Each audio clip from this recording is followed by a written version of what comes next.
C'est l'histoire d'une meuf à la chevelure noire, au visage pâle et aux lèvres rouges sang, qu'on nomma Blanche-Neige. Donc si ses parents avaient eu d'autres enfants, on aurait eu le droit à Chou-Fleur, la rousse, Chewbacca et la blonde, Brune la brune. Blanche-Neige c'est une princesse, mais déjà que ça commence, que sa mère elle est morte, que son père est sa styliste aussi. Elle est élevée par sa belle maman qui chaque jour demande à son miroir si elle est belle. Chose que l'on ne fait plus car maintenant il y a Instagram, @patrologique, allez follow. Depuis toujours son miroir il lui met un like.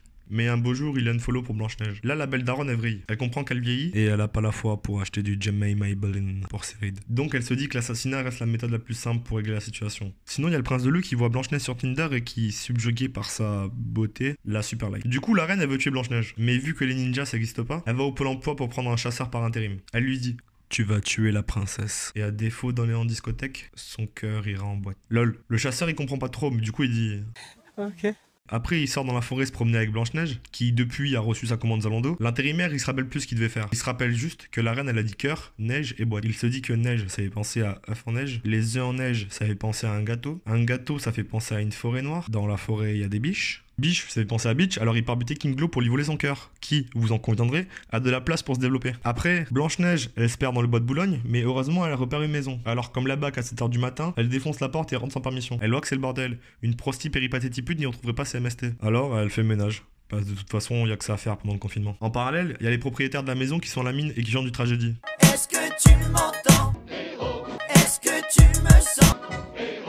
Quand ils rentrent, ils trouvent Blanche-Neige endormie dans leur lit. Premier individu de sexe féminin depuis le squat d'une punk à chien en 2006. Blanche-Neige elle se réveille et pour éviter la catastrophe, elle se met à réciter le nom de cette nain. 4 œils, LSD, puceau, chômeur, corona, sarco et un peu gros mais pas obèse non plus parce qu'en fait j'ai une ossature lourde et de toute façon de la grossophobie c'est pas rigolo, il y en a même que c'est une maladie, au final il y a tous les corps qui sont beaux.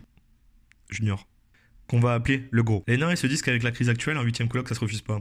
Alors ils la gardent en tant que pompe à spa, je veux dire concierge. Après, il se passe des choses. La reine elle voit Blanche-Neige qui tweet: trop bien la nouvelle coloc avec les gars, hashtag best life, hashtag #doforibip, hashtag fume la vie avant qu'elle te fume, hashtag sub for sub. Du coup elle capte que le cœur il a menti sur son âge pour entrer en boîte. Elle décide donc de se déguiser pour empoisonner sa belle-fille. Et afin de passer inaperçue, elle opte pour l'ensemble roumain de la collection printemps-été des 3 roulottes. Déguisement qui inspire autant confiance que le sourire de Strauss-Kahn. Elle va voir Blanche-Neige et lui donne une pomme empoisonnée. D'ailleurs très mauvais bail une pomme hein. Un jour j'en ai acheté une pour me donner bonne conscience après un kebab. Je l'ai jamais mangé, maintenant on dirait un kiwi.